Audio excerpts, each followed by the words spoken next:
기도가 얼마나 중요한 것인지 기도에 대해서 여러분들에게 말씀을 좀 드리려고 합니다. 기도해야 할 가장 큰 이유를 말씀을 드릴 때 여러분들에게 나도 좀 기도해야지, 나도 기도하는 사람이 돼야지, 오늘 하나님이 주시는 기도의 은혜가 여러분에게 일어나기를 바랍니다. 유대인들은 하루에 3번씩 하나님께 의무적으로 기도를 드렸습니다. 아예 법으로, 율법으로 정했습니다. 법이니까 기도를 하지 않으면 죄가 되는 겁니다.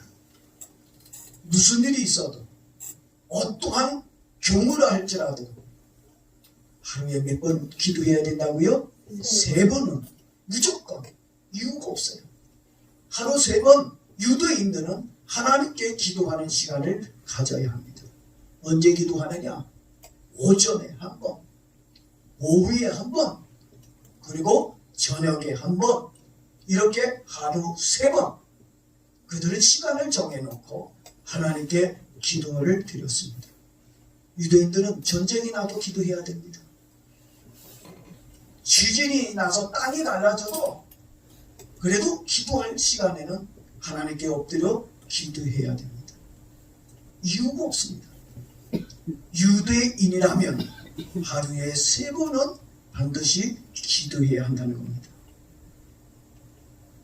여러분, 이슬람 사람들 하루에 몇 번 기도하는지 아십니까? 유대인들은 몇 번 한다고요? 3번. 이슬람 사람들은 5번 합니다. 지독한 사람들. 이 사람들은 목숨을 걸고 기도합니다. 시험을 봐도, 시험 볼 때도 기도 시간이면 자리 피고 기도해야 돼요. 우린 떨어질까봐. 우린 시험 보잖아요. 그들은 떨어지면 떨어질망정 기도 시간에 자리를 피고 기도합니다. 일하다가도 기도 시간이면 일하는 거 멈추고 그리고 그들은 기도를 드립니다. 무조건 그들은 기도부터 합니다. 우리는 어떻습니까? 우리는 목숨 걸고 기도 안 하기로 유명합니다. 피곤해서 못하고, 바빠서 못하고, 힘들어서 못하고, 기도 못하는 이유를 물어보면 1000가지가 유대인들이 법으로 만들면서까지 하루에 3번씩 기도를 하게 한 이유가 있습니다. 아브라함과 이삭과 야곱이 하나님께 기도를 드렸습니다. 그들이 드린 그 기도 시간에 맞춰서 우리들도 기도하자. 언제 기도한다고 했어요? 아침에 기도를 드린다고 했어요. 아브라함이 아침에 기도를 드렸습니다. 창세기 19장 27절에 보니까 아브라함이 그 아침에 일찍이 일어나 여호와 앞에 서 있던 곳에 이르러 그랬어요. 아브라함이 언제 일어났다고요? 아침 일찍 일어났습니다. 아브라함이 아침 일찍이 일어나서 하나님께 나와서 무엇 했겠습니까? 하나님과 고스톱을 쳤겠어요? 하나님하고 윷놀이 했겠습니까? 아니면 쎄쎄쎄 하나님하고 그거 했었겠어요? 아브라함이 아침 일찍 일어나서 하나님을 만난 것은 뭐 하기 위해? 기도하기 위해서 하나님 앞에 일찍 일어난 것입니다. 그래서 우리들도 아침 기도를 하자는 얘기입니다. 오후의 기도는 이삭이 좋은 아내를 만나기 위해 하나님 나에게 좋은 아내 주세요. 우리 하인이 나를 위해서 신부감을 준비하러 갔는데 감자같이 생긴 여자는 안 됩니다. 키가 조그만 여자도 안 됩니다. 좀 뭔가 쭉쭉 빵빵, 좀 뭔가 이쁘고 매력적이고 머리에 지혜도 있는 그런 아주 이쁘고 현명한 여자를 준비해 주세요. 들에 나가서 늘 묵상하며 하나님께 기도를 드렸습니다. 창세기 24장 63절에 보니까 이삭이 저물 때에 들에 나가 묵상하다가 눈을 들어보며 낙타들이 오는지라. 기도하다가 그 뭡니까? 아내를 만났습니다. 그리고 저녁의 기도는 야곱이 에서의 칼을 피해 두엘 세배를 떠나 하루로 가는 길에 광야 루스더에서 돌베개를 메고 자다가 하나님을 만나 기도한 것이 위례가 되어서 저녁 기도를 하게 되어진 겁니다. 창세기 28장 11절 12절에 보게 되면 한 곳에 이르러는 해가 진지라. 거기서 유숙하려고 그곳에 한 돌을 가져다가 베개로 삼고 거기 누워 자더니 꿈에 본즉 사닥다리가 땅 위에 서 있는데 그 꼭대기가 하늘에 닿고 또 본즉 하나님의 사다들이 그 위에 오르락 내리락 하더라고 그랬습니다. 이렇게 유대인들이 율법을 만들면서까지 하루 3번 기도를 드리도록 하게 된 가장 이유가 있습니다. 첫째는 왜 기도해야 되느냐? 하나님과의 관계 개선 때문이었습니다. 뭐 때문에 기도해야 된다고요? 하나님과의 관계 때문에. 영적인 하나님과 소통하기 위해서 우린 기도해야 됩니다. 영적인 하나님을 만나고 그 하나님을 경험하기 위해서 우리는 기도할 수밖에 없습니다. 하나님을 만날 수 있는 유일한 통로는 기도입니다. 기도하지 않고 하나님을 만날 수 없습니다. 우린 기도해야 살아계신 하나님을 만날 수 있습니다. 하나님을 만나 교제하고 싶다면 우린 기도해야 된다는 것입니다. 두 번째, 왜 기도해야 되느냐? 자신의 신앙을 바르게 잡고 확실하게 하나님을 믿도록 하기 위해서. 누구를 믿도록 하기 위해서요? 하나님을 잘 믿으려면 기도밖에 없습니다. 기도 안 하고 하나님을 잘 믿을 수 있는 방법이 없어요. 기도를 열심히, 기도를 잘해야 우리는 하나님도 제대로 믿을 거라고 믿습니다. 아멘. 기도하면 내 영이 살아요. 기도하면 내 신앙도 삽니다. 아멘. 그렇지만 기도가 죽으면 내 신앙도 죽고 내 영도 죽습니다.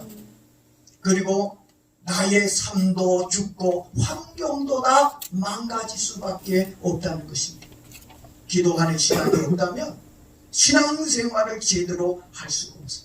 목사인 저도 기도할 때 신앙이 달라요. 기도하기 전에는, 기도 안 할 때는 내가 목사인지 집사인지 아니면 내가 세상 사람인지, 기도하지 않을 때는 분간하기가 어려워. 나 자신의 나의 신앙도 내가 책임질 수 없습니다. 기도하는 사람만이 하나님의 말씀대로 살 줄로 믿습니다. 아멘. 그래서 기도는 법으로 만들어서라도 의무적으로 해야 할 이유가 여기에 있습니다. 세 번째로 왜 우리가 하나님께 기도를 해야 되느냐? 잘 들으십시오. 여러분이 가장 좋아하는 겁니다. 하나님의 도우심과 문제 해결을 위해 기도를 드렸습니다. 오늘 본문에 누가복음 18장에 누가 나옵니까? 원한 맺힘. 얼마나 가슴에 원한이 맺혔는지 예수님이 원한 맺혔다고 그랬어요. 이 과부의 마음에 원한이 있습니다. 그래서 이 원한을 풀기 위해 재판장에게 찾아가는데 이 재판장은 의로운 사람이 아니에요. 불의한 재판관입니다. 하나님도 무시하고, 하나님 무시하니 사람은 더 무시할 수밖에 없잖아요. 비인격적인 사람입니다. 그런데도 이 여인이 다급한 문제를 해결하기 위해 불의한 재판관에게 찾아가서 자신의 원한을 풀어달라고 얘기합니다. 근데 쉽게 풀어집니까? 불의한 재판관이 쉽게 들어줍니까? 그러니 방법을 찾았어요. 무슨 방법입니까? 매일 찾아갑니다. 매일 찾아가서 집 앞에서, 집무실 앞에서 부르짖는 겁니다. 나의 원한을 풀어주십시오. 재판장님, 존경하는 재판장님, 나의 원한을 풀어주십시오. 당신만이 내 원한을 풀어줄 수 있습니다. 한낱 이 가부가 불의한 재판관에게 찾아가서 아주 힘들게 만들어, 귀찮게 만들었어요. 그래서 이 불의한 이 재판관을 통해서 원한 맺힌 가부의 원한이 어떻게 됐다고요? 풀어졌다는 거예요. 해결되어졌다는 겁니다. 이렇게 불의한 재판관을 통해서 이 원한 맺힌 가구의 문제가 해결된 것처럼 하나님의 자녀의 너희들도 하나님께, 우리 하나님 불의한 하나님이 아닙니다. 우리 하나님은 인자하신 하나님이십니다. 아멘. 그 인자하신 하나님께, 사랑이 많으신 하나님께 너희들도 밤낮 어떻게 해요? 부르짖으라는 겁니다. 너희들이 밤낮 부르짖고 기도하면 하나님은 너희들의 모든 문제를 해결해 주시겠다. 아멘. 기도로 문제를 해결받을 수 있다고 말씀해 주셨습니다. 그런데 문제는 문제 해결을 위해 사람에게 찾아가는 열정은 대단합니다. 문제 생겨보세요. 그 문제 해결하려고 이 사람 저 사람 이곳저곳 낑낑거리면서 사람 찾아다니는 열정은 아주 1등이에요. 그런데 정작 문제 해결을 위해 하나님을 찾고 하나님께 부르짖는 기도의 열정은 없어요. 사람 찾아다니는 열정 절반이라도 하나님을 찾기를 바랍니다. 이건 누가 얘기한 거예요? 제가 얘기한 게 아닙니다. 누가 얘기한 거예요? 예수님이 말씀하신 거예요. 사람 찾아다니는 열정, 사람에게 문제를 풀기 위해서 밤낮 찾아다니면서 왜 너희는 살아계신 하나님께, 인자하신 하나님께, 응답의 하나님께는 왜 찾아가는 열정, 부르짖는 열정이 없느냐는 거예요. 너희들의 그 열정으로 하나님께 밤낮 부르짖는다면 너희들의 기도는 응답이 될 것이라. 아멘. 여러분, 성경에 기도하면 응답해 주시겠다고 약속해 주셨어요. 이스라엘 백성들은 국가나 개인적인 문제가 생기면 하나님께 기도해서 문제 해결을 받았습니다. 우리들도 기도하면 크고 작은 모든 문제들이 해결될 줄로 믿습니다. 마지막 네 번째 이유가 있어요. 이게 굉장히 중요한 겁니다. 기도를 하나님께 드린다는 이유도 있지만 그것보다 더 중요한 것이 있습니다. 내가 기도를 했다는 것만으로 만족해하면 안 돼요. 아, 오늘 내가 기도했어. 아, 내가 오늘 2번 기도했어. 아, 오늘 내가 3번 기도했어. 내가 하나님께 오늘 기도한 것으로 위로받으면 안 됩니다. 그건 올바른 기도 방법이 아닙니다. 기도하기 전에 먼저 하나님의 말씀을 들을 준비가 되어져 있어야 됩니다. 아멘. 그래서 유대인들은 기도하기 전에 먼저 하나님의 말씀을 듣고 암송한 후에 말씀을 붙들고, 오늘 주신 말씀을 붙들고 기도를 드렸다는 것입니다. 기도에는 뭐가 있다고요? 응답이 있다고 했어요. 오늘 우리의 기도에는 응답이 있습니다. 아멘. 우리는 하나님의 말씀을 믿고 하나님의 응답을 바라보며 기도를 드려야 합니다. 특히 다시 오실 재림 예수님을 기다리며 기도하는 성도가 되기를 바랍니다. 아멘. 가장 큰 기도의 응답은 물질 응답, 건강 응답, 육신적인 것이 아니에요. 물론 우리가 기도하면 건강의 축복도, 물질의 축복도, 이 세상의 그 여러 가지 일들을 하나님이 해결해 주시는 축복이 분명히 있습니다. 그런데 가장 큰 기도 응답은 이런 육신적인 것이 아닙니다.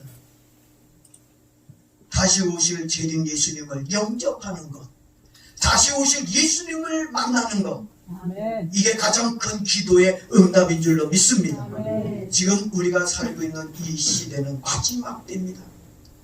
재림 예수님이 오실 때가 얼마 남지 않았습니다. 우리들도 다시 오실 예수님을 만나기 위해 적어도 몇 번? 하루에 2번, 밤낮, 밤으로 낮으로 하루에 적어도 2번 정도 의무감을 가지고 기도하는 습관을 가져야 될 줄로 믿습니다. 아멘. 기도하는 습관이 여러분들을 축복의 사람으로, 예수님을 확실히 믿는 신앙인으로 만들어줄 줄로 믿습니다. 아멘. 오늘 우리 하나님 앞에 한번 기도해 봅시다. 뜨겁게 하나님의 응답을 보며 재림 예수님을 소망하며 다시 오실 예수 그리스도를 만날 수 있도록 하나님께 부르짖고 기도하는 저와 여러분 되기를 주 이름으로 축복합니다. 아멘. 이 시간 하나님 앞에 여러분들 그 기도 제목 안 쓰신 분들이 있다면